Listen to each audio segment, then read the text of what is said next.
silver soul. Can you dig any deeper now? I gave you all I own, put you on this golden throne, but I'm a little stronger now. You cashed in on my promises. You know I'm too generous.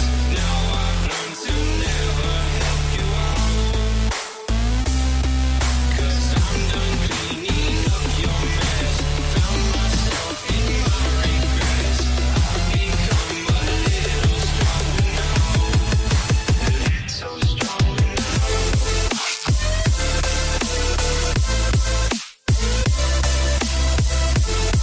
stronger now.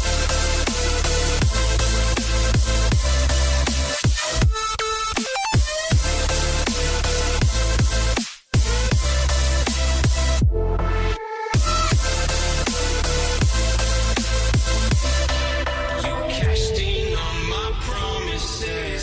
You know I'm too generous. Now I've learned to never help you out, 'cause I'm done cleaning up your mess. Found myself in my regrets. I've become a little stronger now. A little stronger now. A little stronger now.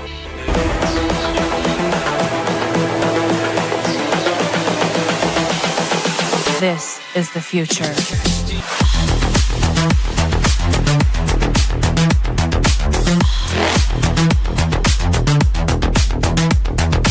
Evolution.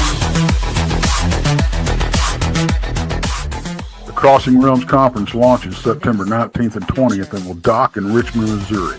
This is already being called the event of the year, folks, with an unprecedented list of speakers and special guests, 2 days of cryptids, UFOs, and paranormal presentations, along with a celebrity-filled ghost hunt, meet and greet, gallery reading, vendors, and a film screening. This promises to be both educational and fun. Go to Eventbrite.com to secure your tickets and vendor slots before they are all abducted. They're going fast.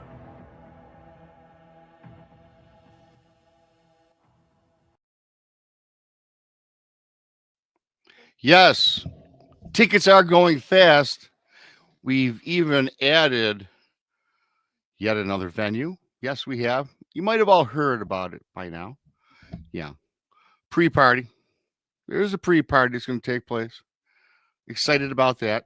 So we talk about that during the week. I don't know how much we'll get into tonight. Got a great show. If this is your first time here, it's the Late Show. In fact, the Late Show hasn't been on the last 2 weeks. 1 week I was like just really sick. I think a lot of the other folks that joined me were doing something. And then, of course, last weekend was Memorial Weekend. We just took the day off.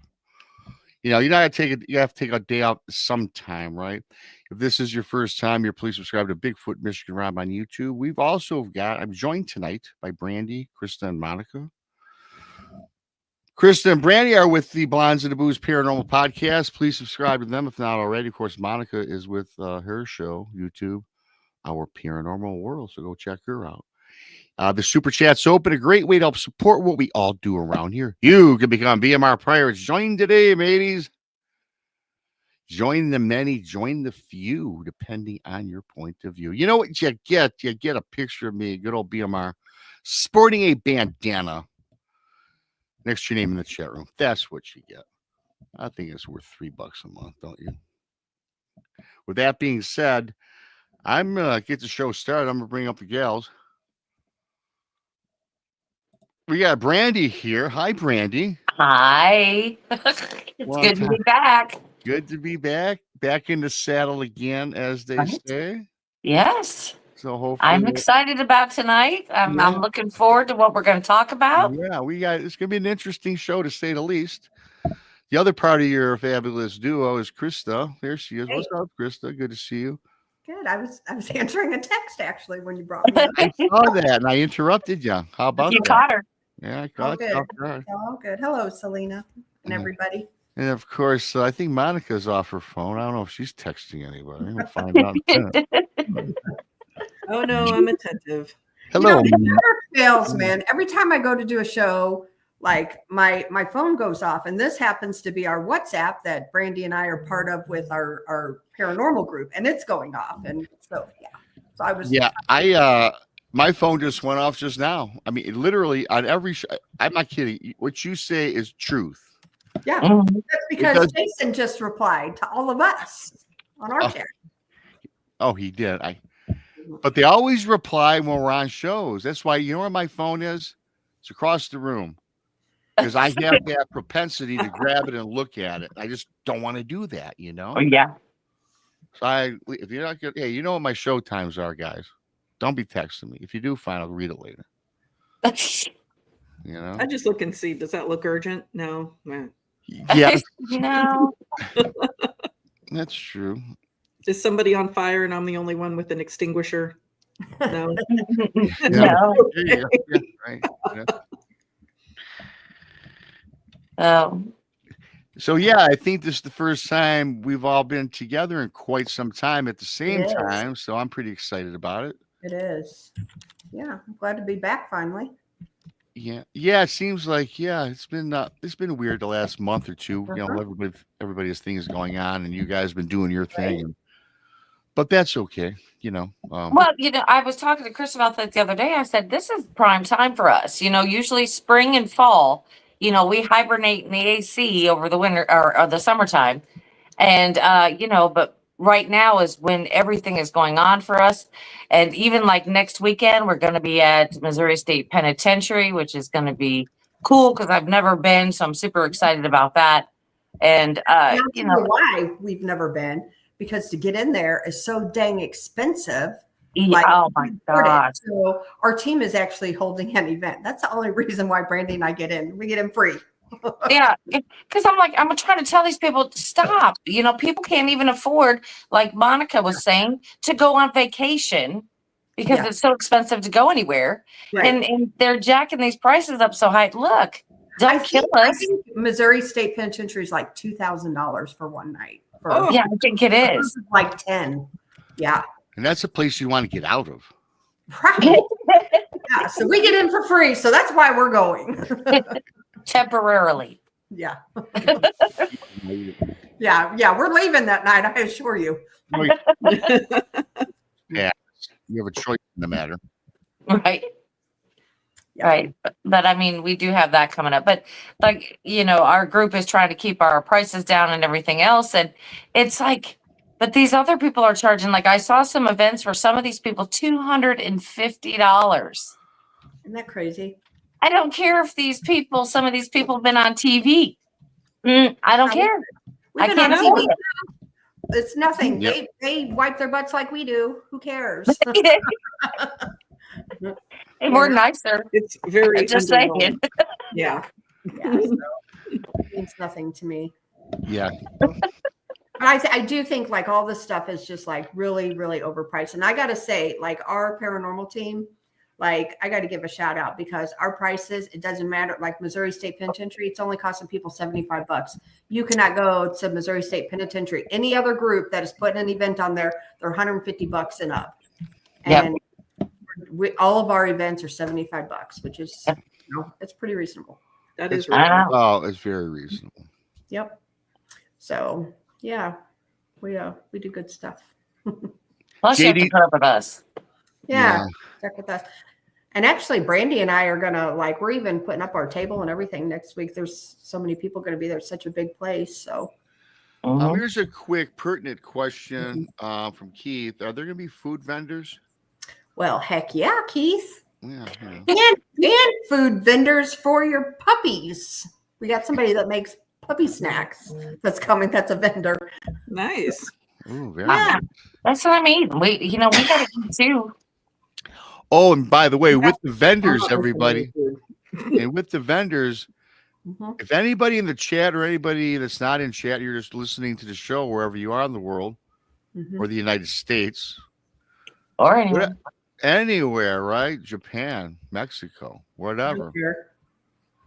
If you sell something, any sort of product, we have vendor tables that are cheap. Come on down, set up a table, sell your stuff. Yeah. There'll be a lot of people coming through here over the 2-day period.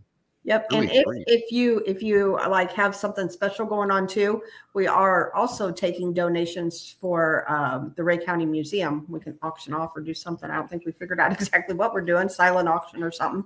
But yeah, if anybody's interested in donating something, you don't even have to be there. But we just keep adding to this, and before we get too much into the conference, we also have one other thing we should probably mention for ticket holders. We're doing a party on Thursday. Yeah, right. I think everybody knows that already. Lord of mercy. Yeah, it's at a haunted ranch. Do you want to see us all passed out in a field? Yeah, come on over. I'll be reliving our teenage years. Yep, fighting for our lives, face down. Yes. Pretty much. The last time, my first time passed out in that field there. Big no, I can tell you that. It brings back memories of rolling in the hay. Yeah. Yep. Brandi's too. Brandi's put one on there before. Yeah, sure have. But you may catch us out there by the bonfire doing Lord of the Flies. Who knows? Just who knows? I don't know. He's very. You might catch Monica and I doing Goodbye Earl again. Yeah. No.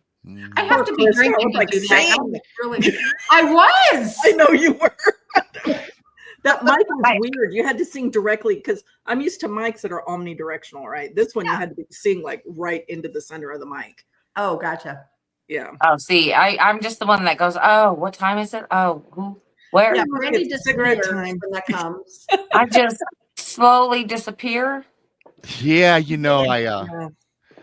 I won't get into details. I was talking to the girls backstage. Yeah, my karaoke experience, my last one, cost me about $1,200. Rob incited a riot. Oh, I was singing When a Man Loves a Woman. I got into it. I felt the emotion, the passion emanating from my voice. And when I was done, the people just looked at me kind of like, what the hell is this guy doing?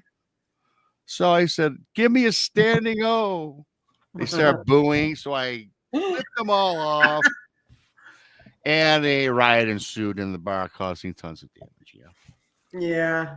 Mm-hmm. And my dumb ass left my credit card at the front with the barmaid. See, because that's when I would have had it. I would have saved the day. You would have hurt the next day. But I would have come up there being your friend. Yes. Love you like a brother. And slapped you so hard. And it would have took care of that whole fight. They would have been like, oh, dang. You know what I mean? No, that probably was what was needed. But it I'd have saved the bar fight, man. You'd have hurt the next day, but it didn't happen. I'd have been like, Rob, I saved you, man.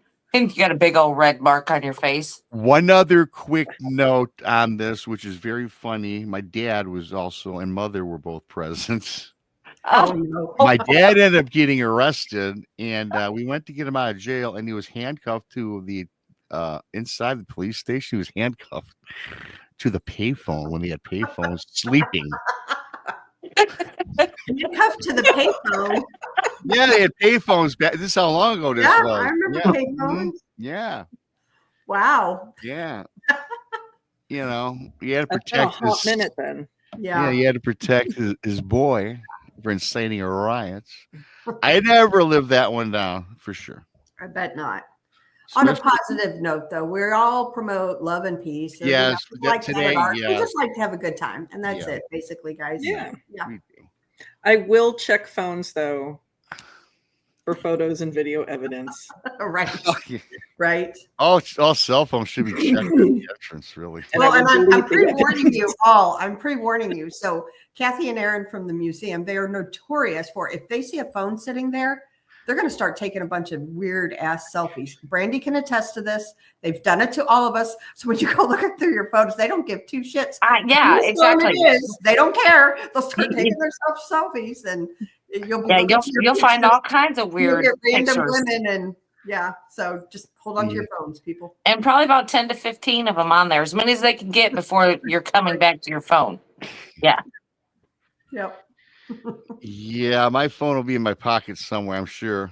Yeah, and I always thought that like it's funny because I always thought because my phone to get into it, it's not like I have anything like hidden, but I have like my credit card stuff and I pay my bills and stuff. So I have my fingerprint to get into it. So I thought you always had to have that to get in to take pictures. You do not. No, not for pictures. Nope. Oh. Nope. I learned that because of that. That's right on the front. Yep. So it's all in good fun though. Yeah, it's pretty good fun. Yeah. My reckless days are behind me. Yeah, mine too. Mine are long behind me. But see, that's the kind of shenanigans we get up to nowadays is we just steal your phone, take a couple pictures, and then Which is probably worse in today's day and age with social media and Yeah. blah blah blah. you know what? This is my thing though. I wouldn't take a picture of anything I wouldn't want out there because I know all of you. Yeah. I already know you. So there. True story.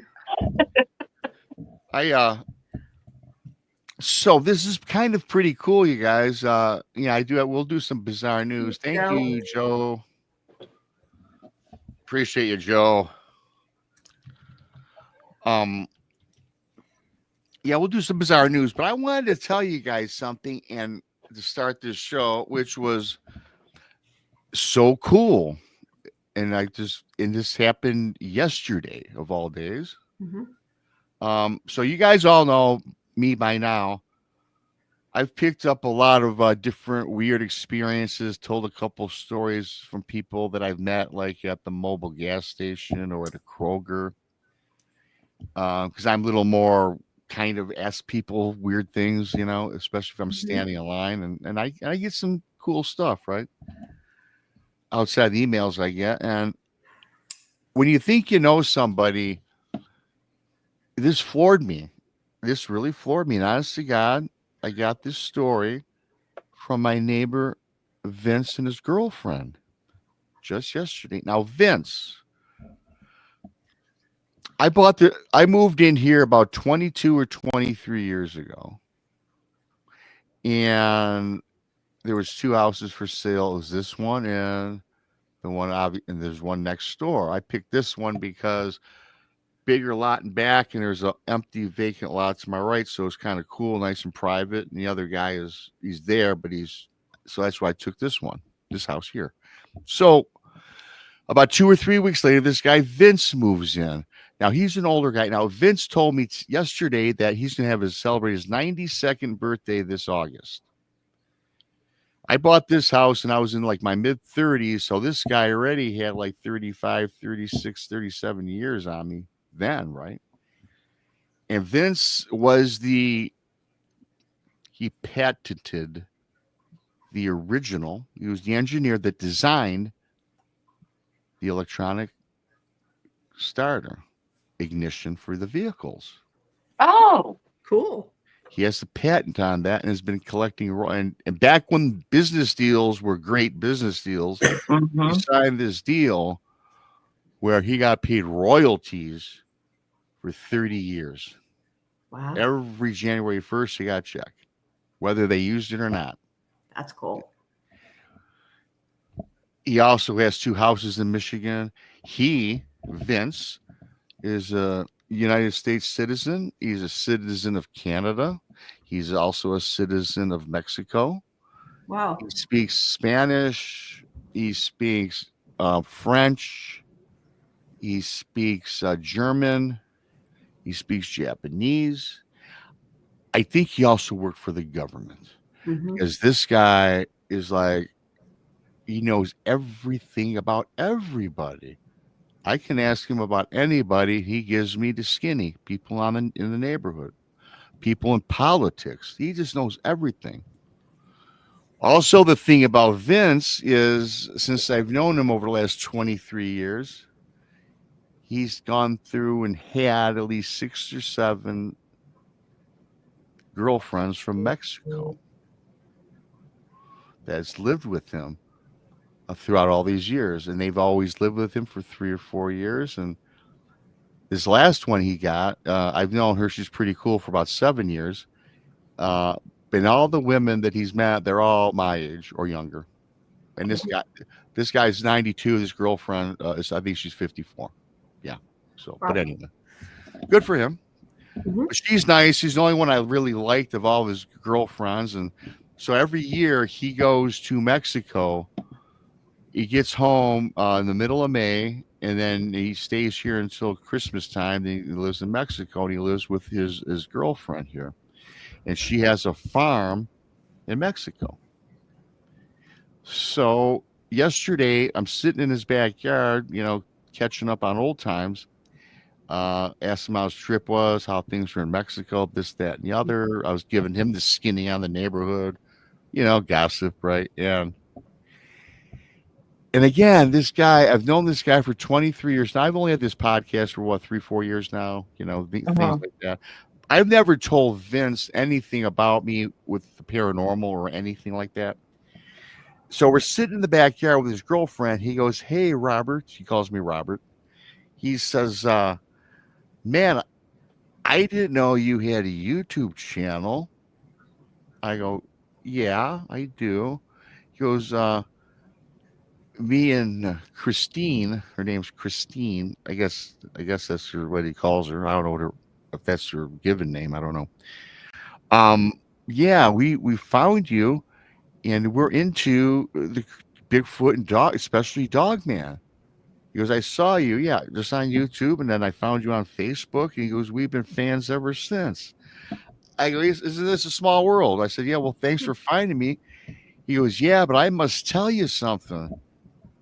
And I go, "Okay, yeah, I'm ready. I'm looking for a good story here." And his girlfriend pulls up a chair, and we get all tight together, right? In like this tight little circle. And his girlfriend went on to say that, talk about chupacabra, but she says, "But what I'm interested in is this Dogman you always talk about." I go, "Really? Why? What's going on there?"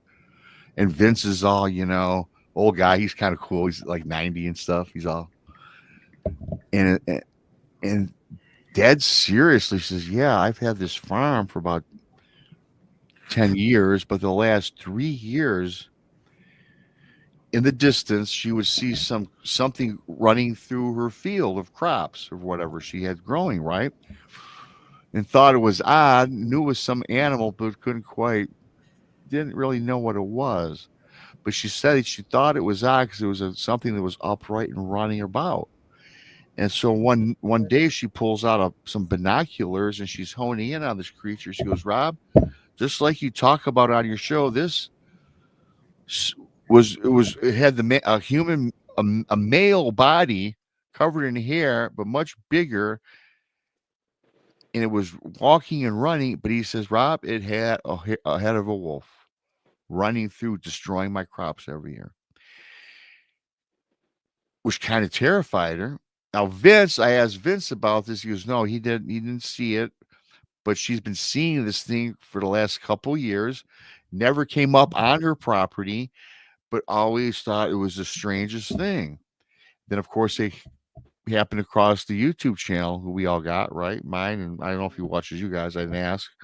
And yeah, she goes, "I think that Dogman is something." She goes, "What's even crazier?" She goes, "Maybe a mile or two up the road from another ranch or another plantation or farm or whatever, all of their livestock, animals, they get slaughtered like continually, and they cannot figure out what it is. They don't think it's wolves.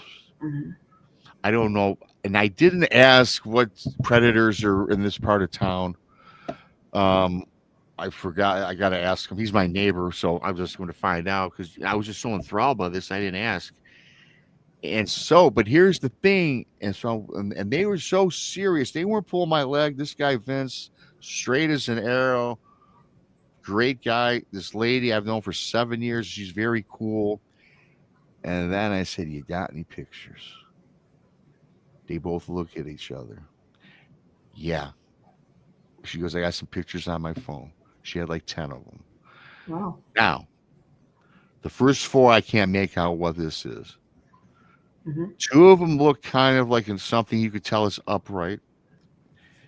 but there were two other ones that I got distinguished from the shoulders up. I seen the shoulders, and I seen a wolf's head standing above these whatever plantains, where the hell she was growing out there. I don't know what it was. One corn, just standing there, and I could see it pretty clearly.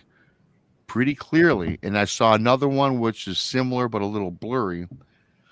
I said, "Can you send these to my phone?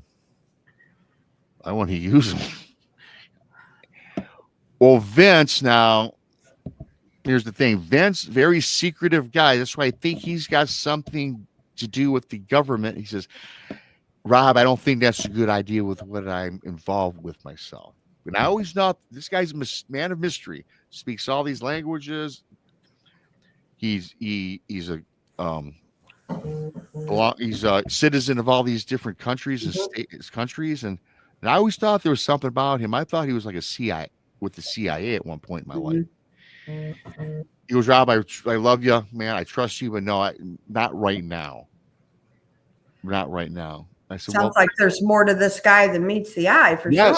And I always thought he was the man of mystery. I mean, yeah, he's a millionaire. This guy, he is. I know that is a fact. And his girlfriend was kind of like, "Yeah, not. Please don't be offended. She's very nice. Please don't be offended, Robbie." I'm like, "No, I'm not offended. I kind of get you." So I just found that out yesterday, and I thought that was like one of the coolest, spot on, absolutely, on the dime stories I've gotten from people I know. Right? Yeah, that's really cool. And they never knew what I did until they found me on YouTube over this past winter when they were in Mexico. Yeah, that's interesting for sure. Yeah. I don't know, depending for what region they're going to. I don't know. There's a lot of superstitions, folklore of all these different kind of animals. I mean, is it that? True. I mean. Well, she had never heard the term dogman. They never heard the term dogman or nothing until they started watching. They found me, and they kind of like the dogman shows because of what she's witnessed and seen. And for what the other people have told her, they've seen the same thing, but they've killed their livestock. So she's she's so sincere and genuine about this. She was like a straight face. Vince was all, old man looking, like worried. It was genuine emotion. Wow. Well, you saw the picture. You saw the picture. Yeah, I saw, and you know how we are with pictures, you guys. And I will tell you, no red circle was needed on the two that I saw. Were they going to let you use the photos? That's why I asked if they share on my phone, because I told them I'm going to share them on my show. They said, no. I shouldn't have said share on my show. I should have just had them. It all depends on what they're growing down there, too. Yeah, you never know. I mean, Vince could be an illegal operative. I don't know. Yeah, maybe you don't want the pictures on your show. Yeah, maybe not. Maybe. I'd like to see the photos. I want you guys to see How the would you photo. like to just show a couple people, not put it on your show? I want you guys to see the photos. Right. That's my goal this summer, because I'm growing jalapenos in my yard and habaneros, and I'm going to bribe him. Take him some. Make friends with him. We are bribe him with peppers. Yes, he loves my peppers. He tells me every year. Yes. You know what Steven says? I agree. Did you give him one of your books, Rob? There you go. Make friends with him. Take him a book. Yeah, no, I have not. Book. No, I have not, Steven. Steven's in Turkey somewhere. Steven's a world traveler. We always see him on Facebook. He goes all over. Yeah. And he always shows my book. He reads it poolside. Thanks, Steven. No, that's nice. Yeah. But now, man, I got my project set up this whole summer now. I'm going to be over there every single day I can. See what other kind of stories you can get. I mean, the man is 90 years old. I'm pretty sure he's seen a lot of stuff. And I know very much that he cares for me deeply, because he told me yesterday as well that he's outlived two of his sons. Oh. And his other two, he says, are older than me. They're in their 70s. Which I've never met. He says, well, don't worry, you're never going to meet them because, I don't know, they're just not right. So I feel bad for him. If his oldest son's are in his 70s, then this guy's got to be pushing 100. He's 92. Well, 70. Well, 20 years. I mean, he Yeah. started having kids when he was 18, Yeah. probably 17, Okay. 18. Yeah, to be expected. Still, Yeah, 92, normal that's pushing 100 in my book. Yeah. Well, yeah. Yeah. But he looks still pretty good. He's got the cool silver looking hair, gets around, got a nice suntan. He's Well, if got he's still pulling girlfriends, I'm sure he must not be. well, he's got, you know, Exactly, Monica, he's got exactly. he's pulling girlfriends, yeah, and he's got deep pockets. Very deep. That doesn't hurt, I'm sure. You know, I'm sure that's a part of it. He's had 7 of them since I 6. All from Mexico. All from Mexico. I met his wife in the when he first moved in, and they were getting a divorce, and he had her on the roof working. That is right. Yeah, I think he's kind of a stern guy in a sense. I'm not suggesting mean, but he's like when he work. He's the boss. Like his girlfriend is still. He allows her to speak to me. Type of guy, but he's still very sweet. Yeah. In fact, yeah, but their relationship's got a lot better. That's in the beginning. Now they go back and forth because she helps him. This guy, he's not in a wheelchair, but she does so much for this guy. She's a caretaker.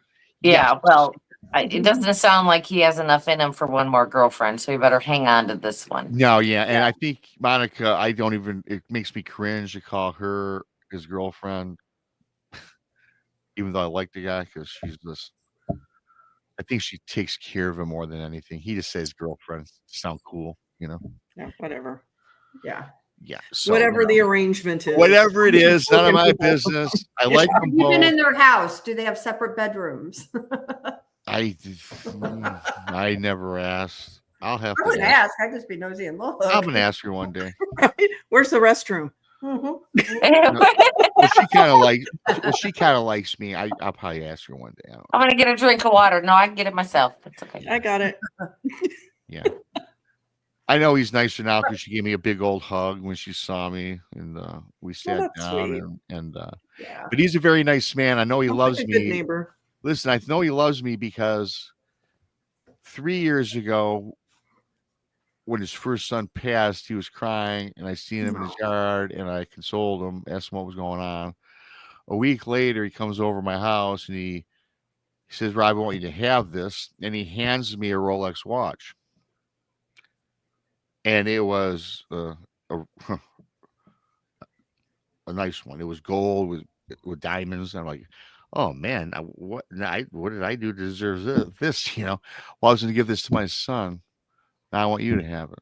So I declined. I said, I can't take this. This is too much money. Too much money. Yeah. $20,000 watch. Wow. If it's used and very old, it's 20,000. Yeah, exactly, Monica. It's worth, you know. And that depends. And that all depends. Yeah. Hell, you could buy replicas for 10,000. Replicas. So you know what? My advice to you is this 92-year-old man sounds like quite the player. And I would say keep your mom away from him. Oh, he loves my mom. He saw her in the supermarket 2 years ago and put his hand on her shoulder. Oh, I'm sorry, your husband passed away. What are you doing tonight for dinner? What are you doing tonight for dinner? She's telling me the story. Did she invite him over? He invited her over, and she had a girlfriend too. Well, he's just being friendly. Yeah. My mom goes, "You think he was, trying to pick me up?" I go, "Oh, absolutely, Mom. Yeah." Absolutely. Yeah. Yeah. You know what? Speaking of like older people, like with hitting on my grandma, she was just a hoot. She was very blunt and tell it like it is, And so we would go to the grocery store or something, and there was like this 80-year-old man or something in there, and she'd be like, "Oh, look at that," and I'd be like, "Well, that's gross, Granny," but Let's not look at that. I know, right? But I guess when you're 80 and another 80-year-old looks pretty good. Well, I get that, but yeah. Yeah, she was I like, could "Oh, tell look at that that this- one." I'm like, ugh. Yeah, there you go. And I will say we can move on. I will tell you this, Vince. I can tell he was probably a pretty good-looking dude because I can tell. I'm back in his day. And which is good for him. But his girlfriends are all pretty nice looking. None of them are they're no slouches. So, with that being said, thanks everybody for coming on in. 82 of you in the chat room already. Wow, thanks. pretty nice. We're gonna do some bizarre news now, you guys. So I picked up a couple. Now this first one is more funny and how dumb this person is than anything. Mhm. So I thought it'd be a little. I'll throw a little hijinks and hilarity into this one. Cool. So yeah, let me just find my little favorite thing that I like to do that Monica Bizarre. says is just so adorable.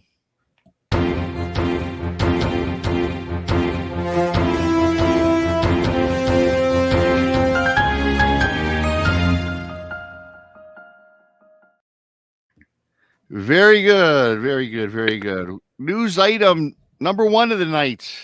Wayne County, Michigan man reports his meth dealer to the sheriff's department. That's right. You heard it here. You heard it here. Man purchases meth, reports his dealer to the Wayne County Sheriff's Department. Thank you, Shelley Montgomery. That's funny. Yeah, that is funny. Yes, you heard that correctly. A Michigan man reportedly purchased some methadone from his local dealer. So stop right there. Yeah. Okay, isn't methadone the stuff that they use for them to come off of? It weans them off. It weans them That's off. what I thought. Okay, just to make sure we're clear. Ever experiencing a reaction uncommon from his usual high? Because I guess you can still get high on methadone. I don't know. Yeah. I mean, you can't go cold turkey off of this stuff if you're addicted to it. Got you.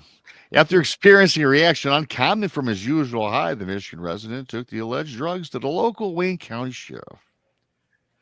He demanded the department bring the drug dealer in for falsifying or selling him the wrong substance and demanded his money back for his product he bought. The sheriff's department gladly did a check on the alleged methadone, and it checked out to be real meth by over 50%. The Michigan man asked for a reinspection because he did not believe them. The Michigan man's request was not granted. Instead, he was promptly arrested for being in possession of a known controlled substance. He later was released on a $5,000 bond and faces imminent drug charges in this summer. Come on, you guys. No charges for the dealer, though. Yeah. No, and they're not even going to bother looking for the dealer, right? You know they're not going to do that. No, that's just poor investigative work, because I would have said, okay, yeah, I'll check into that. What's his name? Where does he live? Yeah, where is he? Yeah, exactly. I would be like, we can take down more than one bird with this one. You know what I mean? Hey, that's true. That's At true. least send it on device. Let them follow it. Right. Right. You know? Yeah. You know. This is funny too. MK Ultra says, "Hello, police. There's too many seeds in my dime." Poor quality. Right. There is an issue with that. Yeah. But I don't know. I just what possesses people? I mean, That's stupid criminals. Right. It's illegal. He's doing something illegal, right? You don't maybe it was going through his brain because he was probably on the meth. That's how he figured out it wasn't the right stuff. And he's like, "This is not the stuff I'm trying to get off it, man. I'm trying to get off it, meth, sir. I am trying to not do that." He did recognize, because Monica, I didn't know that. I know that methadone is a wiener.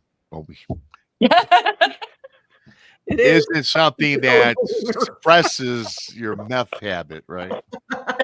Well, according to somebody in chat, it helps you not get sick, because if you get cold turkey, I thought it was opioids, but I don't know. But whatever it is, it apparently keeps you from getting super sick, because if you cold turkey it, you can you go into DTs, and that's really bad.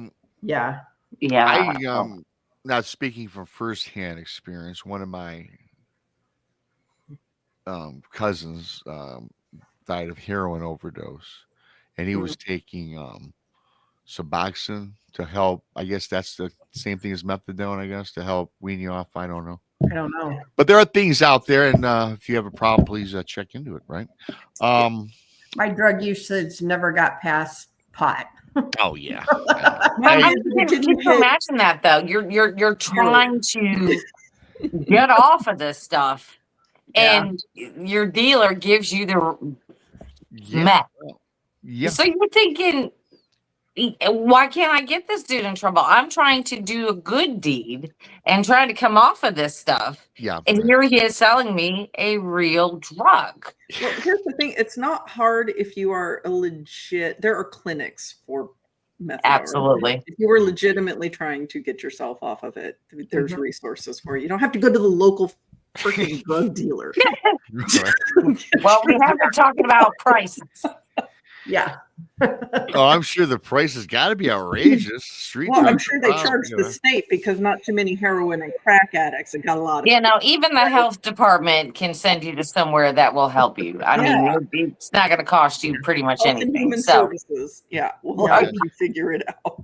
but I'm just going to turn in the drug dealer because he sold me meth. I mean, it could be some podunk town that doesn't have those types of resources, I suppose. Yeah.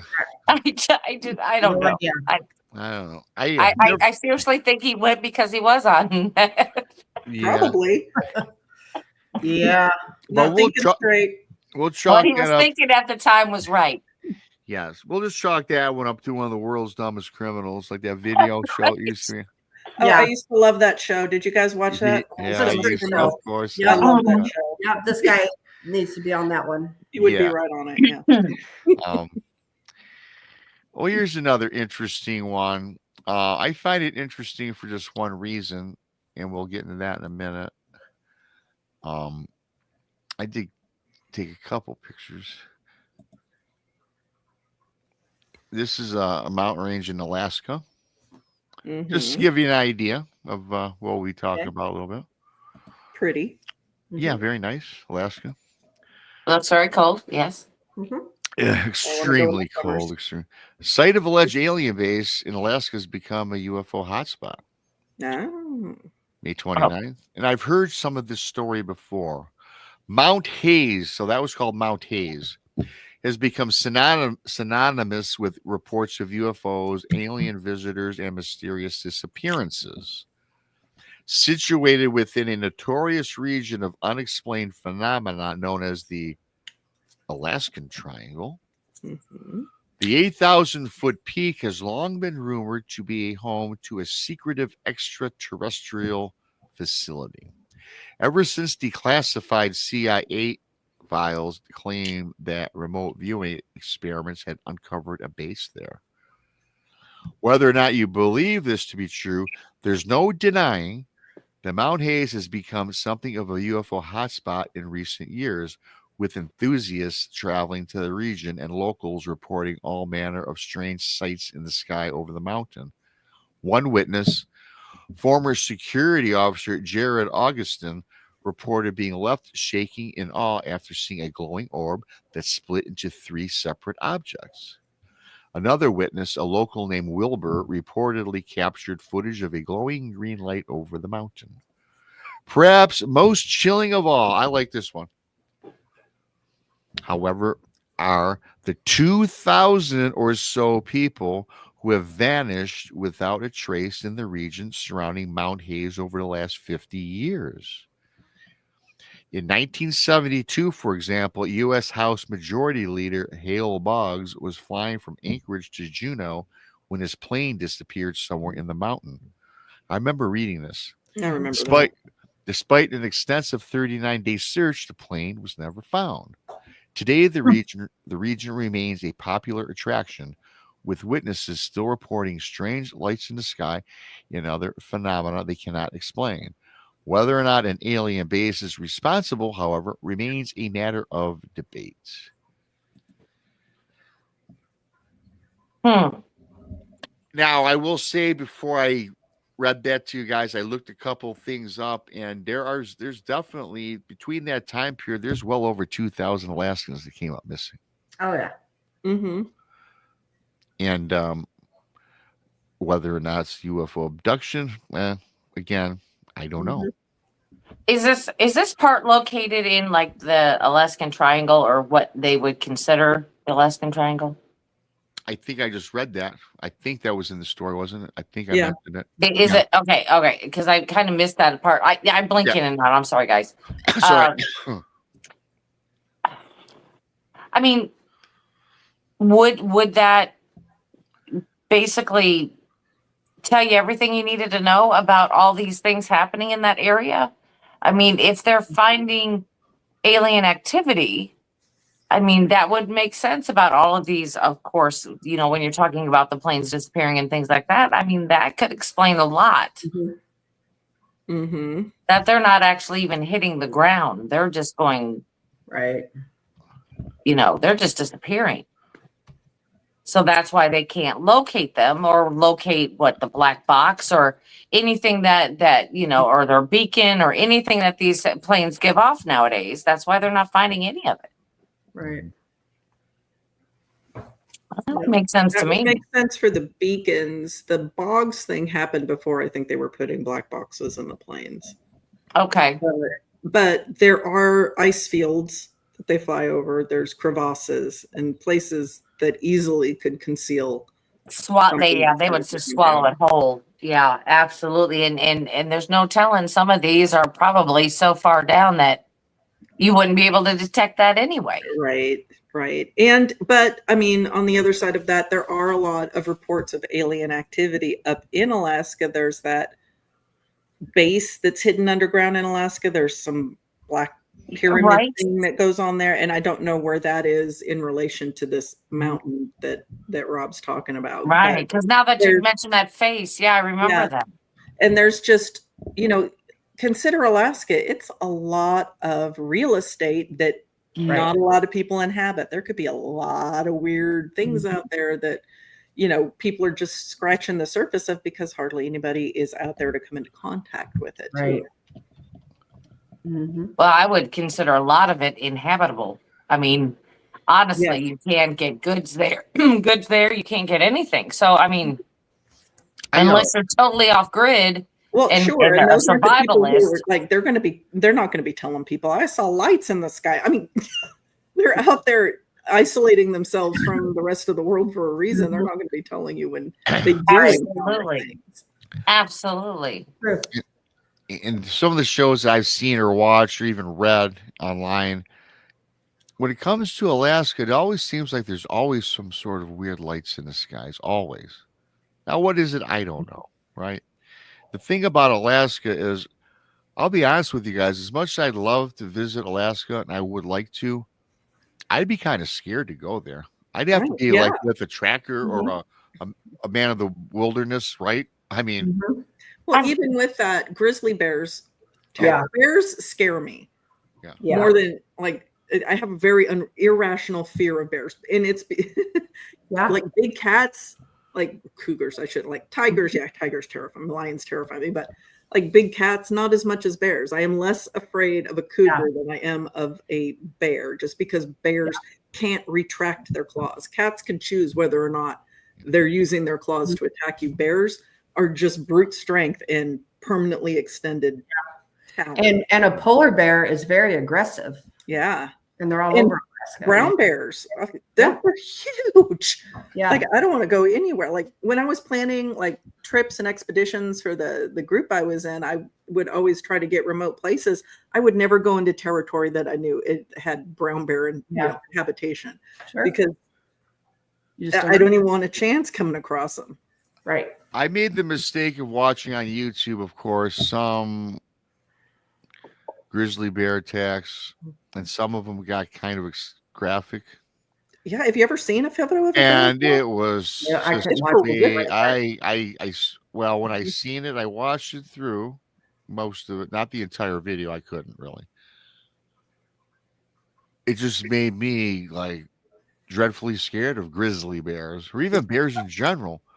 Yeah, like you're supposed to lay down, a black bear attacks you on the ground. My God, I'd be shivering. No, you fight back with black bears, but with brown bears, you fight back with black. Yeah, you play dead, or you play dead with the brown bear. Yeah, I think a black bear is the only one you fight back. I think. I mean, I don't know. I just, bears freak me out. Bears freak me out. And I know they're all over the place up in Alaska, you know, and there's a high likelihood you're going to come into contact with. We have bears here, or giant moose, or shoot, antelope. You guys, carry on for a minute. I need a quick bottle of water. Carry on for a moment. I'm parched, and this next story's kind of long. Do you have bears in Texas? I think officially they say no, but yeah. Mm-hmm. Yeah. We have they don't understand borders. They're going to wander in, like on the Louisiana border and kind of northeast Texas. I could see them coming down out of Oklahoma and from Louisiana and Arkansas. Yeah. Yep. Because there's a ton of them. I can tell you there are a ton of them in the Kiamichis, because when we were researching in Area X, we had game cameras everywhere, and we had to create these special steel boxes to put the game cameras in, because they're attracted to the petroleum in plastic. So they would tear our boxes off of the trees and just tear them up. Wow. And chew them up. Yeah, absolutely. And I mean, we documented so many black bears up there. It's cinnamon bears too, but they're black bear. But we started joking, because it was when I was with the TBRC, that we were the Texas Bear Research Center, because there's so many bear on our camera. Wow. Right. And I did see a couple bears when I was in that area. So I know exactly what you mean. The other thing that I wanted to bring up is talking about these aliens and everything. Being in Alaska, do you think that maybe because of the lights, the aurora borealis, that the aliens are hiding within this and can travel without being seen at all? Potentially, sure. Yeah. Mm-hmm. I mean, because we know how bright and beautiful they are. I mean, is it more of a distraction, or is it just so? I mean, they could travel Sure, they could use it as a deflection, like use it to their advantage. But I mean, again, it's just so many vast just swaths of relatively unpopulated real estate. Yeah. I mean, anybody who's trying to hide their presence, I'm sure, would use whatever they could to their advantage. Yeah, and that's exactly what I think about the ocean. But I mean, think of this: we're seeing the lights way down in the lower 48 now. They're being seen. I mean, I don't know. I mean, are they using this more to their advantage? I don't know. It makes me wonder about it, though. The aurora in Texas tomorrow night. Oh, really? Oh, wow. So you guys should be able to see it better than us, because ours, I think it's with photography you can catch it, but a little bit north of where I am in North Texas, you can see it with the naked eye.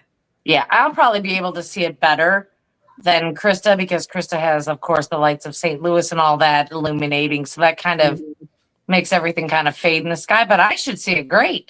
Yeah. Take some photos. Yeah. I'll try if to. You're up at 2 a.m, which you I am. Maybe. Maybe. I am. For unknown reasons, either I'm going to work or I'm just up. I don't know. 2 to 3 o'clock in the morning seems to be my time zone. There you go. That is your time zone. Yeah, for sure. So bottom line, Alaska, whether you believe in UFO abduction, these lights in the skies, that's a place where an average Joe just can get lost at any time, if you don't know where you're going. But I do happen to believe that there's something else going on. I think you guys kind of do.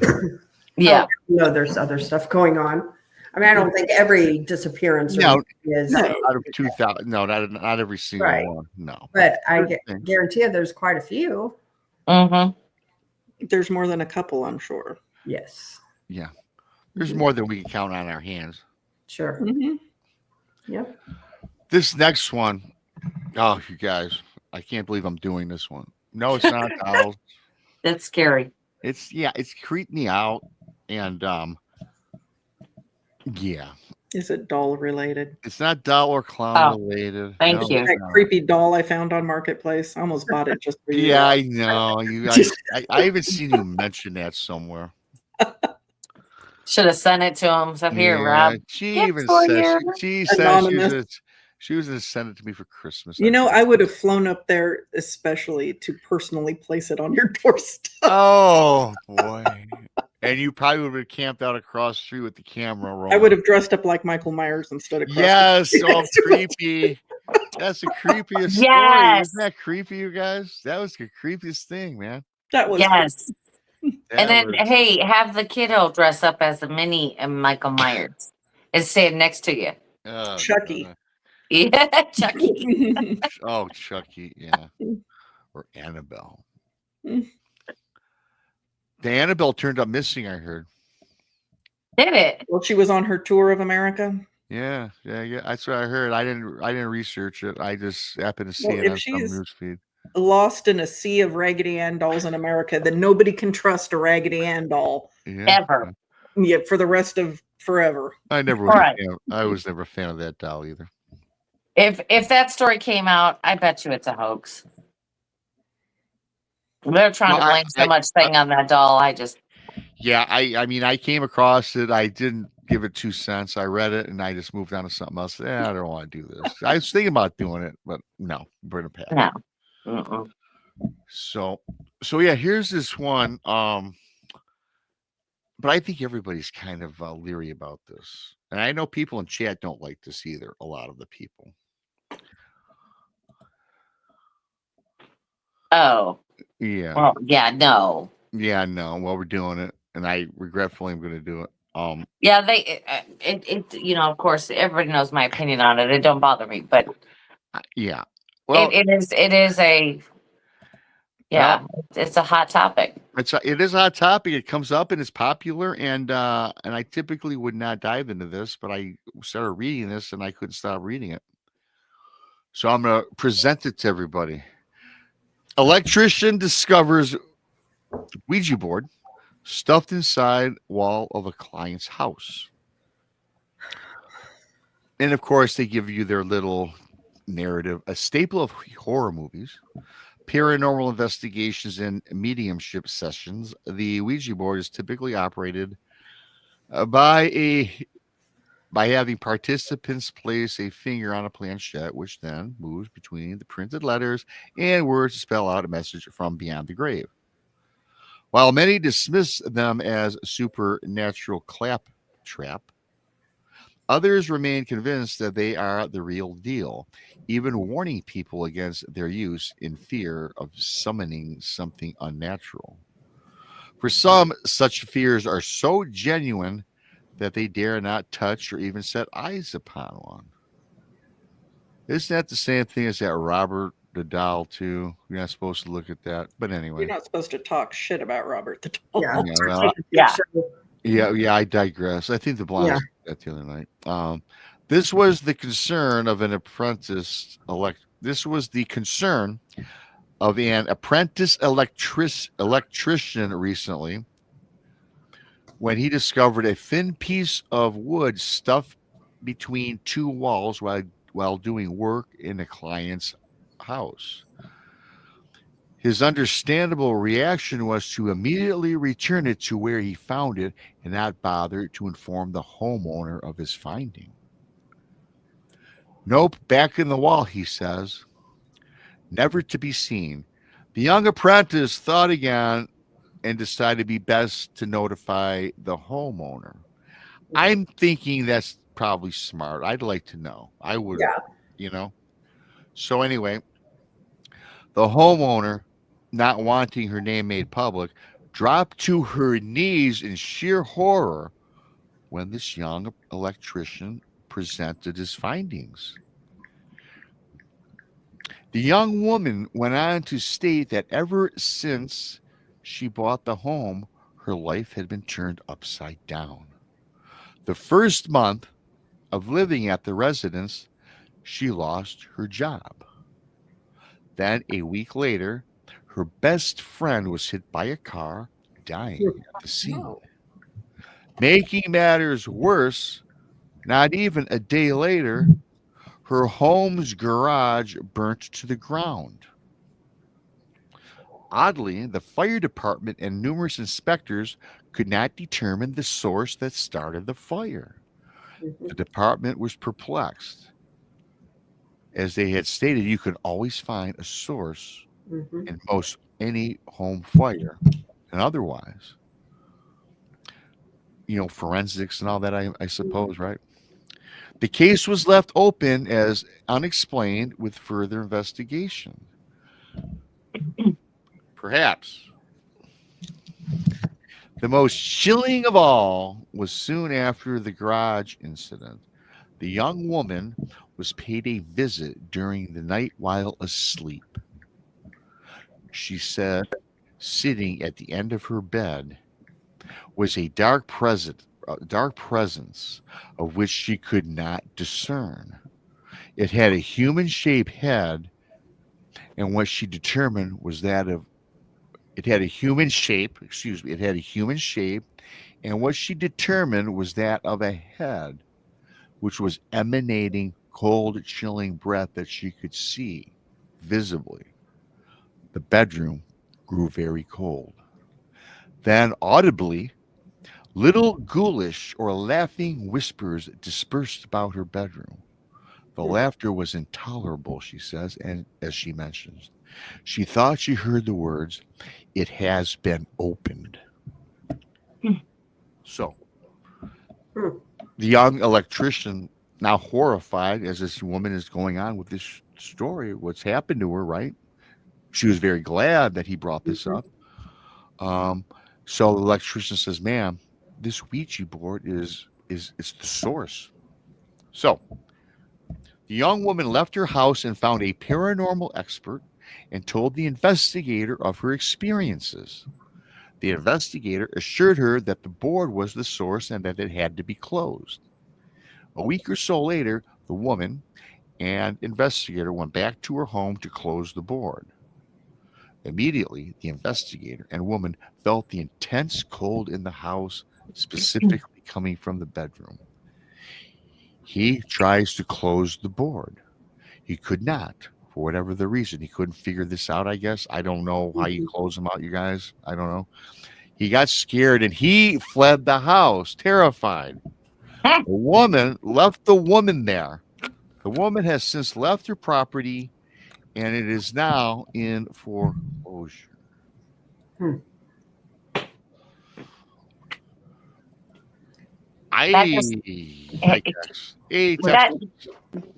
one just makes me mad. I'm just gonna have to say that one makes me mad because all you gotta do is I'll be like, okay, so I found this.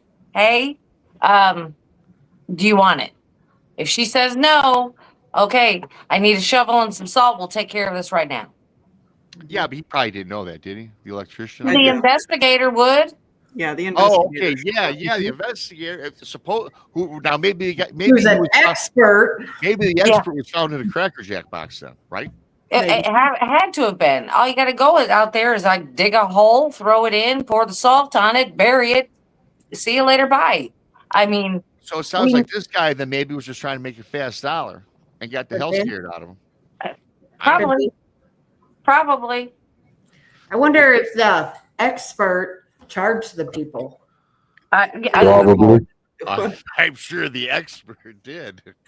Yeah, that's crap.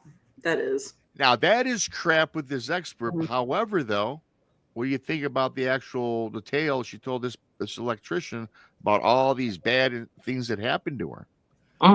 So all those bad things happened once they found the Ouija board in the walls? No. Before when she got the house. Gotcha. No, immediately after she bought the house, all this stuff happened, and then she had an electrician come out and discovers his board.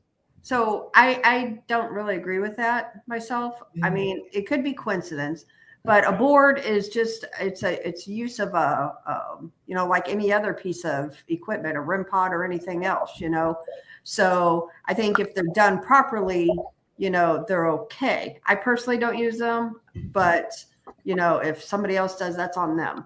However, so I think that the people, they had it in the wall for a reason. Maybe, something happened or something that they put it in there, tried to get rid of it or something like that. But I don't think that everything bad that happened had to do with that Ouija board in that lady's life, because a Ouija board to me is just it's no different than communicating with the K2. But do you think, from my, I don't know as much as you guys do on it, do you think that kind of what you were saying, Krista, do you think that the previous owners were playing with this Ouija board? Probably. Kids, adults, no clue what they're doing, and they summons up something from beyond. scared to hell because I like to know the backstory on why the house was sold, who owned it prior. Probably so. Probably somebody was doing something and they didn't do it properly. They didn't know how to close it. So my thinking is it left the evil entity there, and then this next woman, it kind of was just screwing with her. Yeah, but I don't really think that like all her bad luck had to do with that board, though. I think people have such a preconceived notion from everything they've heard everywhere about the boards. Agreed. That the minute they see one, again, it's just like the witchcraft, and like a good chunk of it is spicy psychology. Right.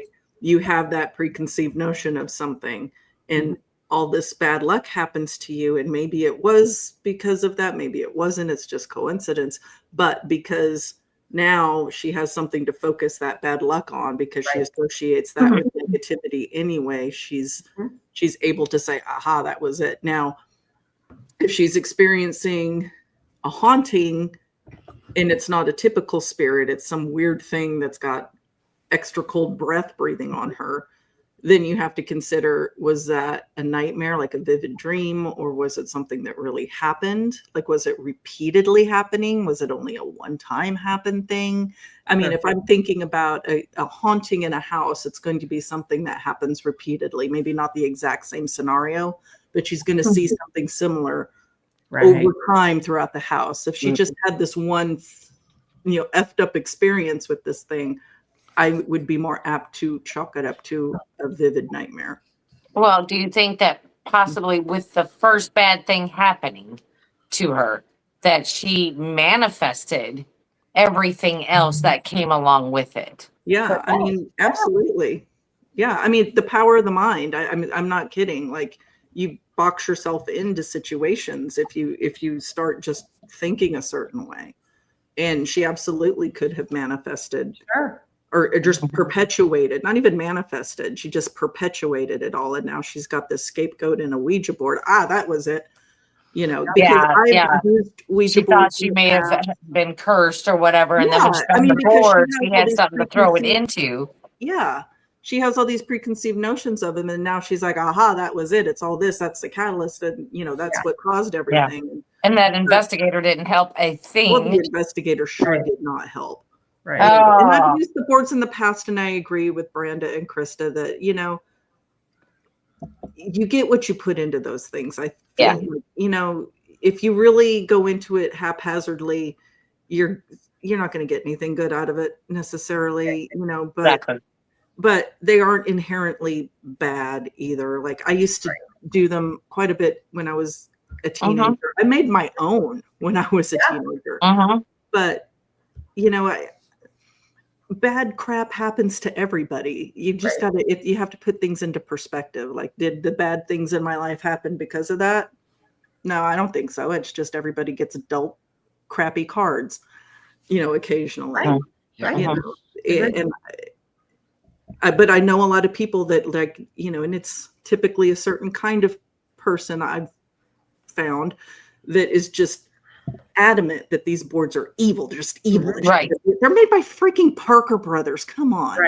Yeah. Well, I always thought that. Oh, Parker Brothers. Big deal. And I always have a problem with that, that certain kind of person, because they're the ones that talk to their grandparents. Yeah. Oh, I missed you, Grandma. I missed you, They open up that line of communication and don't even realize that they're doing it. So they're just as guilty as anyone. I mean, it's just a physical manifestation of communication that's going to happen regardless. Exactly. That just makes it easier for you to understand. Yeah. Well, Brandi, you make a good point about people talking to their grandparents. Oh, by the way, hello, everybody. I was about to say, Tex, before you chimed in. Hello to Mr. Tex Wesson. I just came from Brent's show. But honestly, I never thought about it like that either. But going back to alluding to what Krista said and what you just said, Brandi. Why did I call you Brenda? But where the hell did that come from? I think my ex-mother-in-law. I thought you said Brent, to be honest with No, well, I started to say Brenda, and I kind of stopped myself. That's my ex-mother-in-law's. Talk about evil entities. But anyway, when we, because I do that, hey mom, hey dad, that type of thing. Mm-hmm. But it's like y'all said, that's an invitation. Yeah. And me and Monica has had numerous conversations about invitations because they can be very simple, depending on what you believe. Like the Fae, they can be unintentional. Oh, yeah. I find that hard personally. I find that hard from a spiritual point of view. I think you have to knowingly open that door. But that, talking to a spirit, I don't care who it is, it's supposed to be, that is opening that door.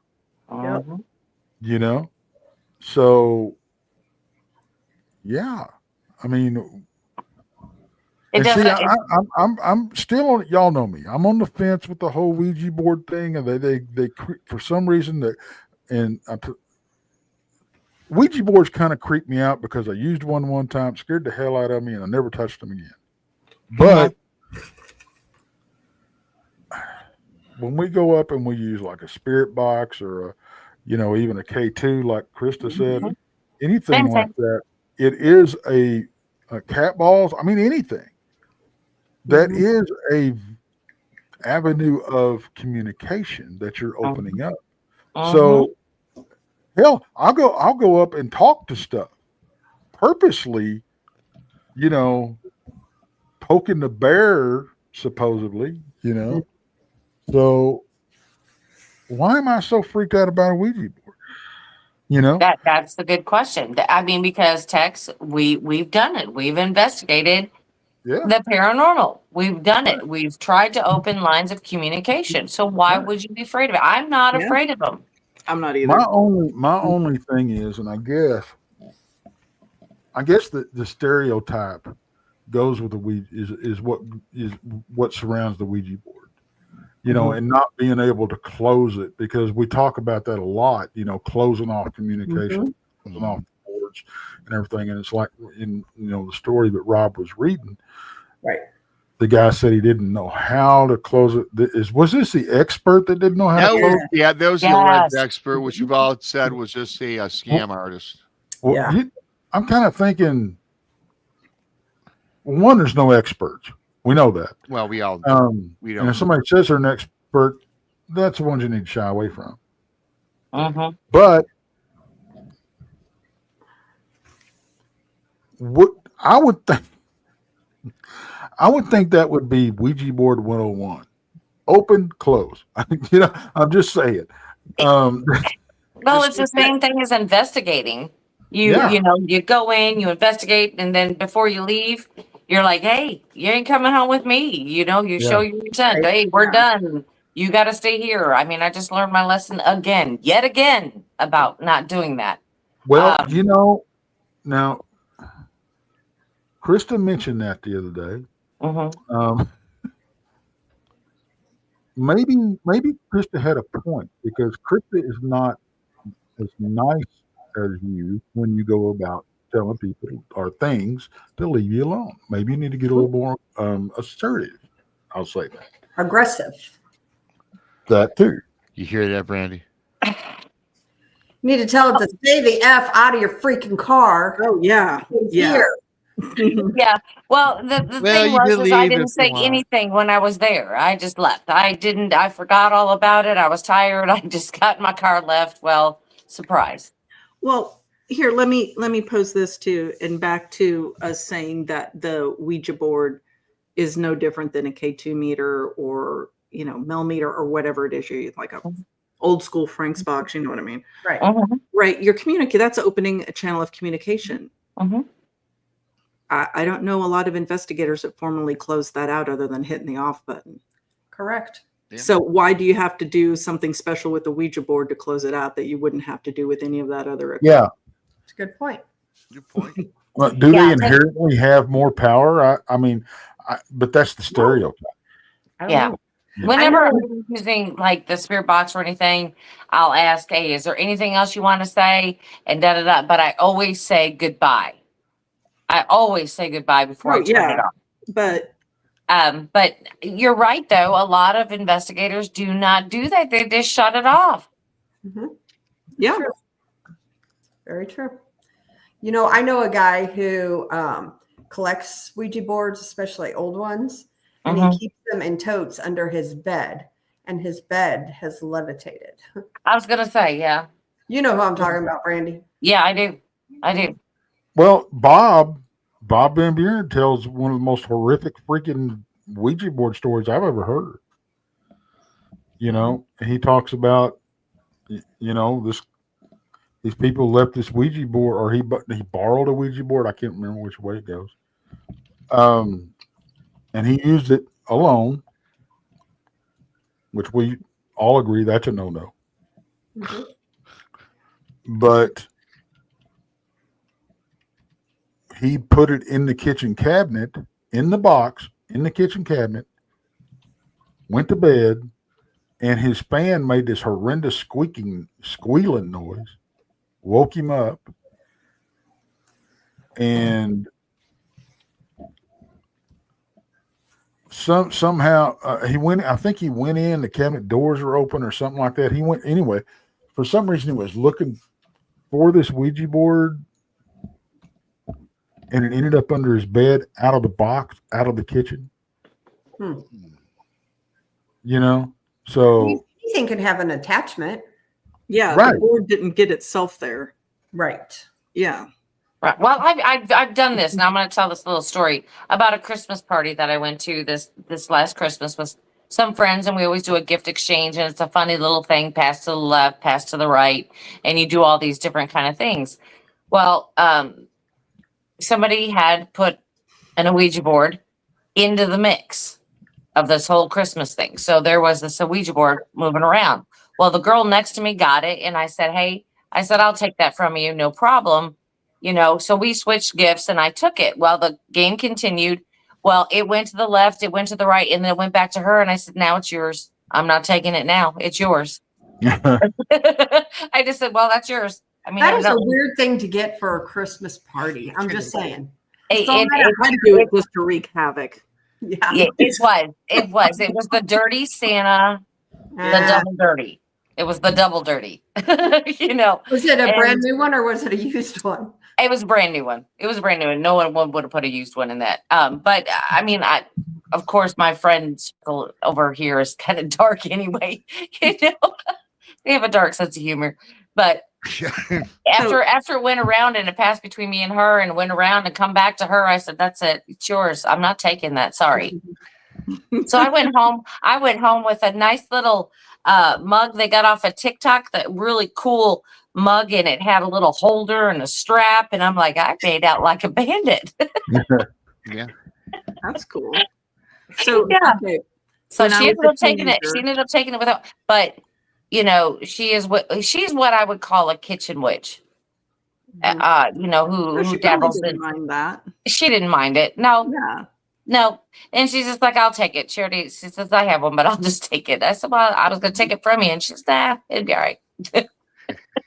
She goes, it just kept coming back to me. So she said, it's mine. So I'm like, it's a good thing. It wanted her. So I'm like, you go with that. Let's pretend like Tex doesn't know what a kitchen witch is. Mm-hmm. Home remedies.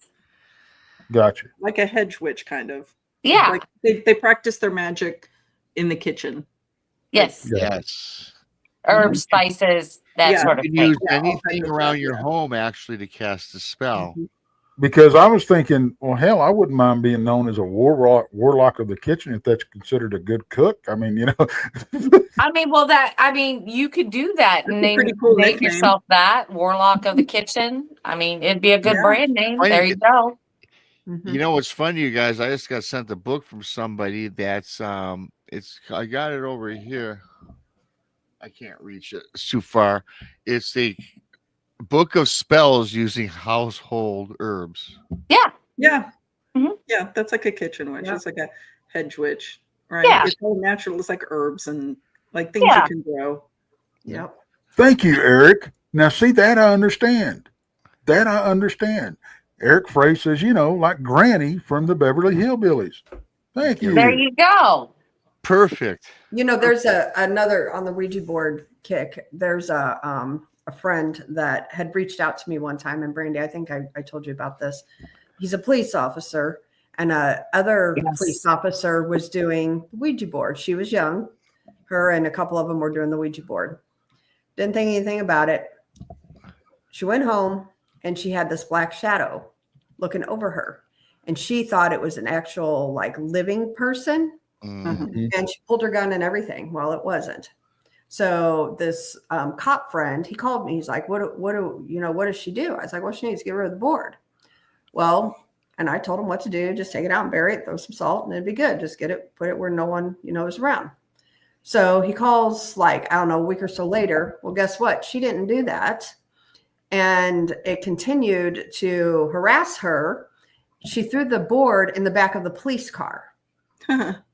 Yeah, so she had been driving around with it in the police car.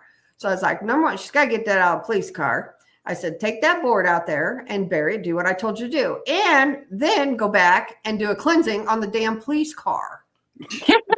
That's created another problem. Can you she imagine? created another problem. Well, she eventually did. They actually, I guess he really was like, hey, unless you want this to continue, this is what she said to do and do it. And it worked. I mean, she didn't see the thing after that. It's up to her to do this. If she's, not listening to advice, then. Yeah. No, I mean, people don't understand that the earth is a wonderful. Yeah. The earth is a wonderful cleanser. I mean, if you want to cleanse something, go bury it, and then. It's a great neutralizer. Yeah. Well, I was sitting here thinking, can you imagine all the bad energy that thing was feeding on in that cop car? In the police car, right? That's what I'm saying. That's what I said. I told this person, I said, don't get in that cop car. I would literally do a cleansing. You need to do a cleansing in that car. Hey, Didn't something happen to the cop car? Like it broke down or something? I think it did. Yeah. Yeah. Dano from the show. Nuts in there too. Hey, really quickly, Dano from the show the other night, who was on the Cryptid podcast, asked why salt. It's a cleanser. It's a containment thing too. Okay. It cleanses and contains, so it doesn't allow it to. Things can't cross the barrier of salt. Right. Right. Yeah. So it contains it in one area, and of course the earth with a Ouija board is going to break that down anyway. Mm-hmm. So it'll dispose of it eventually. I mean, that's a good thing to do also, is to salt your doorways, salt your entrances to your home. A lot of people do that. You can get rid of your welcome mat. Mm-hmm. I do it every winter. Yeah. Every winter I'm out there. There's salt. I always do it. So I'm like, oh, that's good. Also, and then I do it in the summer. It keeps the frogs off the door. Also, get rid of your welcome mats. Yeah, don't use a welcome mat or one of those cool boards that you prop against a house that say welcome. Right. Don't put anything looking into your home could see the word welcome. All the stuff that I have in front of me. Absolutely. Yeah, that thing. Like the last weekend when Brandi went to stay in the Airbnb, had a big old one of those big welcome signs that Monica just mentioned. Yeah, but it wasn't on the door that I went in. So I know it's super cool and trendy, but don't do that. Yeah. Real quick, Cryptid podcast, never burn a Ouija board. No. Yeah. Now see, it will not get rid. Okay. Always bury it. Now here's something strange, because I just had this conversation about a Ouija board with Brent, because he has an exorcist that comes on. Thank you, Amy. Thanks, Amy. Amy, one of my main pirate members. An exorcist that comes on that promotes burning these Ouija boards. Well, I think. And I told him, I said, I've always heard the exact opposite. Don't burn them. Some of them don't burn, though. That's the thing. Some of them won't burn. I don't. So I was trying to figure out why salt is used. Just, and supposedly it represents purity and incorruptibility. Mm-hmm. And that's why it's used. And it puts a barrier, as Brandi and Monica, one of them said. It puts a barrier. Well, yeah, but I mean the properties of why salt was chosen is what I'm saying. And evidently it's because it represents in spiritual circles, I guess, and I guess it has for eons that purity and incorruptibility.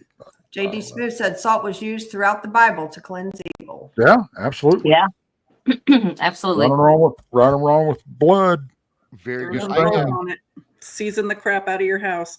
Like on the longest night. Yes. You keep salt in your pockets to throw. And I trying to get in.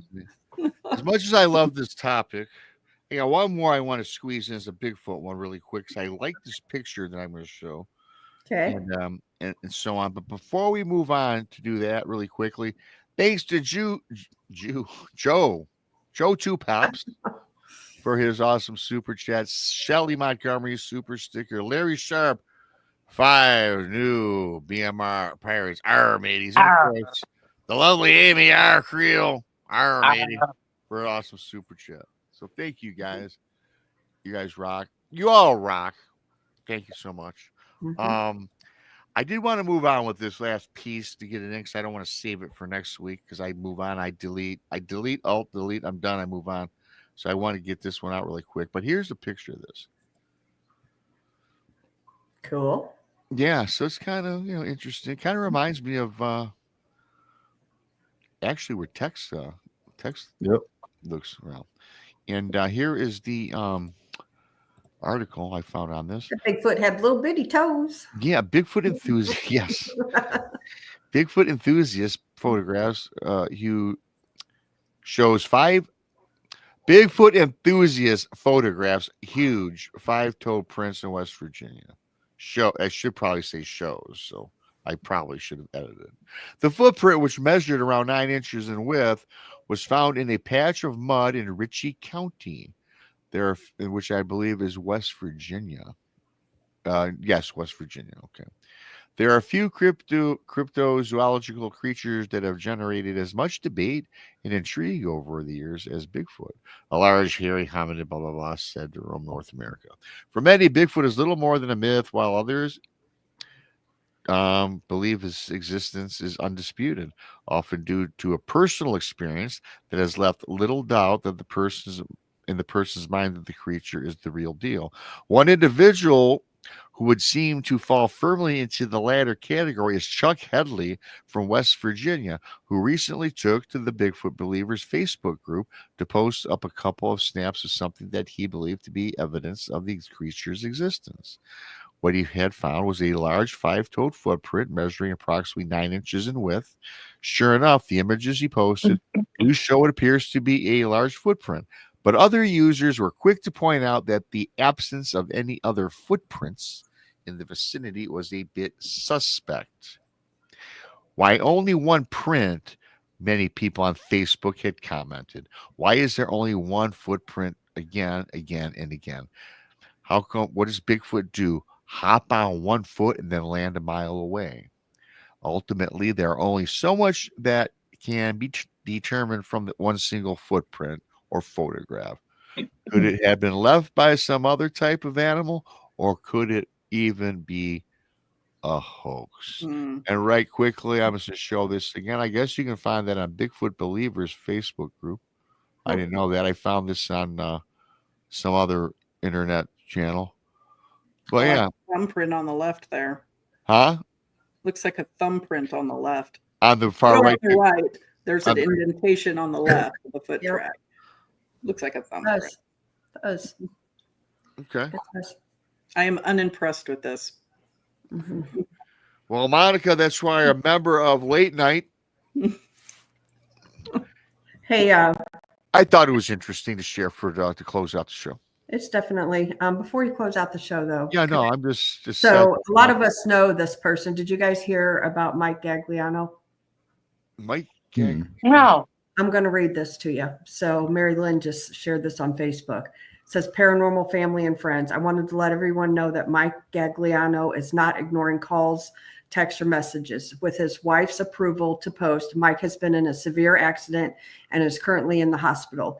He has major head injury and was in neuro ICU Thursday through today, where they have now moved him to regular ICU.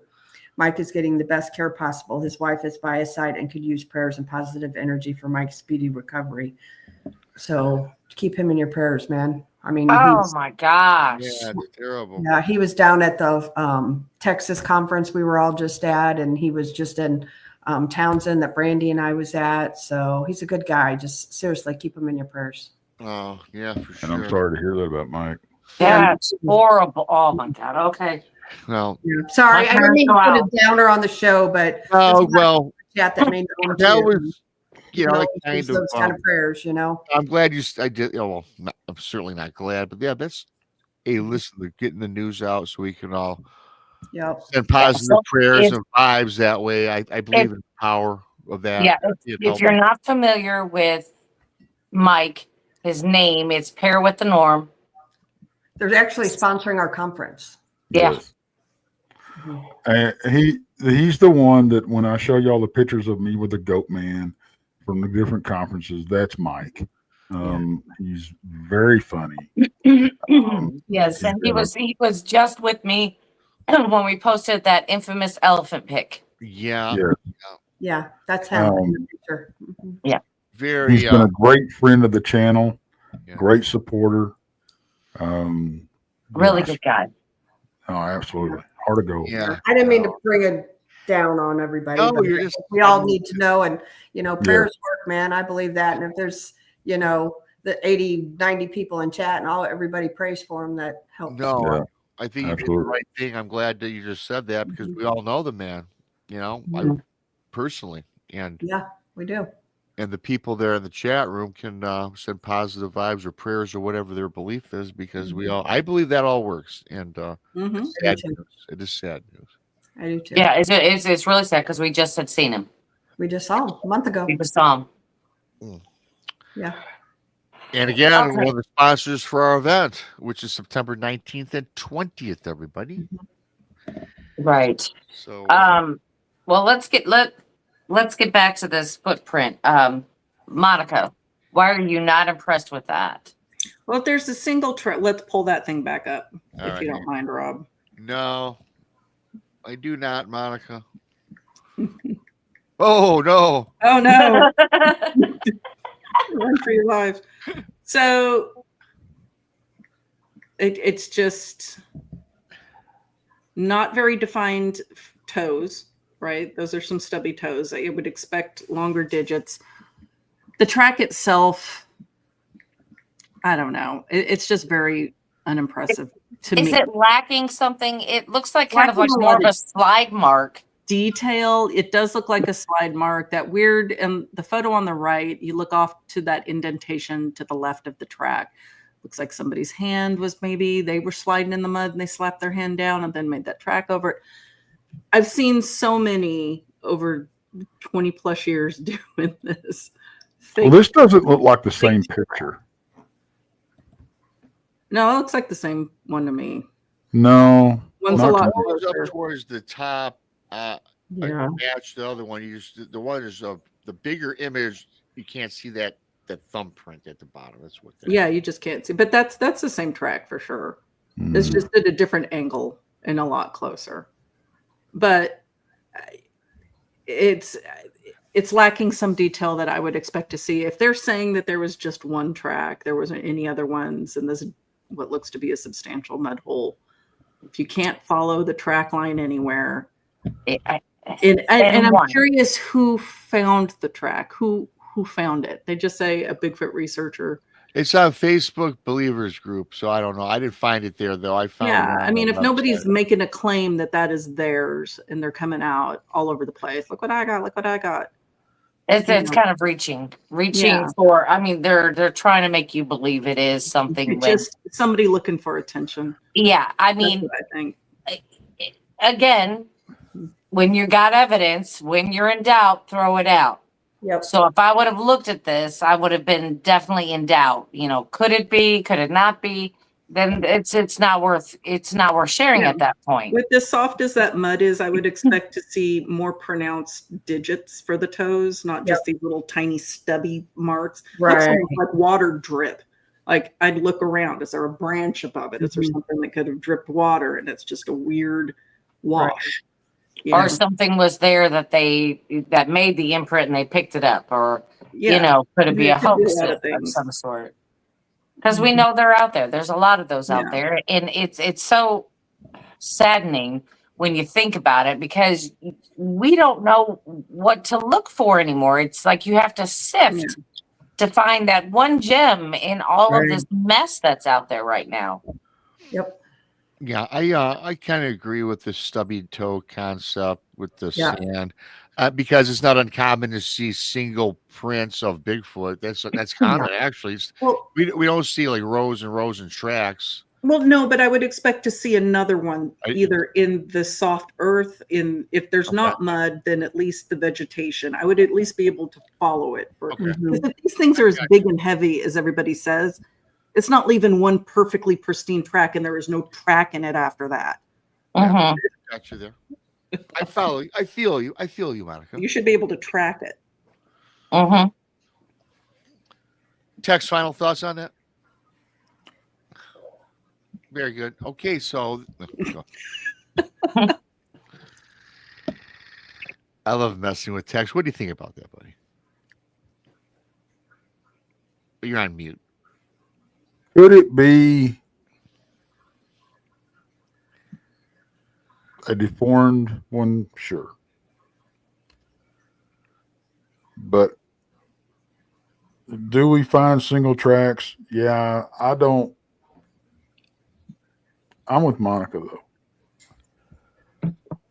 If this thing was that big and that mud was that soft, should have left a deeper track. Yeah, and more detail. And you can tell that the footprint has had some wash in it. Yeah, so it's old. Yeah. So it could have been a mark from something else. It could have been a mark from somebody. Okay, it could have been two tracks together. And then the water washed it and it made it appear like a big footprint. That's just my opinion. Yeah. Yep. I mean, is it interesting looking? Absolutely. Would I paused and probably took a picture of it? Absolutely. Yeah. But like Brandi said, when in doubt, you got to chunk it out. So that's where I would be with it. Yeah. I'd be like, this is really cool looking, but Yeah, could it be something else? Absolutely, could have been. Yeah. I think we're all pretty much in agreement on that one. Krista, were you pretty much same thoughts? Oh yeah, for sure. Like Monica, she pointed out what looked like a thumb. Yeah. Hey, Filthy, good to see you, brother. Good to see you. Hello. Thanks everybody for coming on in tonight. You guys are awesome as always. Yeah, I was off for 2 weeks on this particular show with various things we had all going on. So yeah, we're usually every Saturday night, 11 o'clock in the East. Throughout the week, we're on. Put on the alert bells for everybody because we're on damn near 7 days per week. As most of you all know, once again, really quickly, thanks to Joe, Shelly, Larry, Amy, for your variety of new pirates and super chats. You guys rock. Not expected. Always appreciated, of course. Subscribe to all of our channels across the board. Hit the like button on your way out tonight, if not already. You know what? I won't be back here for about a month on this show. Well, well, thanks for. I'm going out of town, and then next week I got Missouri State, and I'll be gone. Oh no! Saturday, so I'll be out of town. So Krista's off for 4 weeks. 3 weeks. Yep. Starting next Saturday. Yeah. Well, Brandi's off too next Saturday. Yes. Yes. But we're going to talk about that. Yeah, we'll talk about that this week. Yeah. When Clan Ken has a question, BMR, I have a quick question. Should I just email you? Well, yeah, email. Well, yeah, I guess. It depends what the question is. Can I answer it now? I suppose. But yeah, email me. Mm-hmm. Yeah, beyondbmr@gmail.com. Monica, you do anything next Saturday or what? What's going on here? You out of town? No, I'll be here with you. Okay, so it's to the Monica and Rob show. Very good. Yep. We'll put something together. And maybe Brandi. Maybe Brandi. If Brandi can make it, of course. Yes. If I can get a signal, we might have some going. Oh, okay. Hey, you will get a signal. There's Jefferson City. Tex, are you on next week or you don't know yet? I'm in Alabama. You said that, didn't you? Oh, yeah, he'll be in Alabama. Oh, it's me with full Monica, half Brandi. I can deal with it. Oh, and half Krista. I'll get her. Well, yeah, I'll get her too. We may be in two different spots. If we can. We'll work it out. It's another week away. Yeah, we'll figure it out. We got 5 shows before Saturday. So, I mean, We got a ton of shows. Yeah. Thanks, everybody. Prayers, please send prayers to our friend Mike. That's devastating news, really, to hear today. It just kind of hit me. Yeah. So, yeah, that's prayers, certainly. Positive energy, whatever you're into. So, very well. With that being said, thank you, gals and Tex, for popping in toward the end there. I always appreciate that. I appreciate everybody in the chat. Leave that, hit that thumbs up, would you? And don't forget our conference. And if you haven't heard about the conference, well, here it is.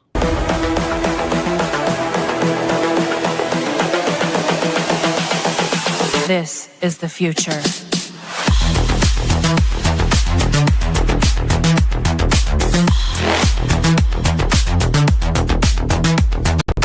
Evolution. The Crossing Realms Conference launches September 19th and 20th and will dock in Richmond, Missouri. This is already being called the event of the year, folks. With an unprecedented list of speakers and special guests, 2 days of cryptids, UFOs, and paranormal presentations, along with a celebrity-filled ghost hunt, meet and greet, gallery reading, vendors, and a film screening. This promises to be both educational and fun. Go to Eventbrite.com to secure your tickets and vendor slots before they are all abducted. They're going fast.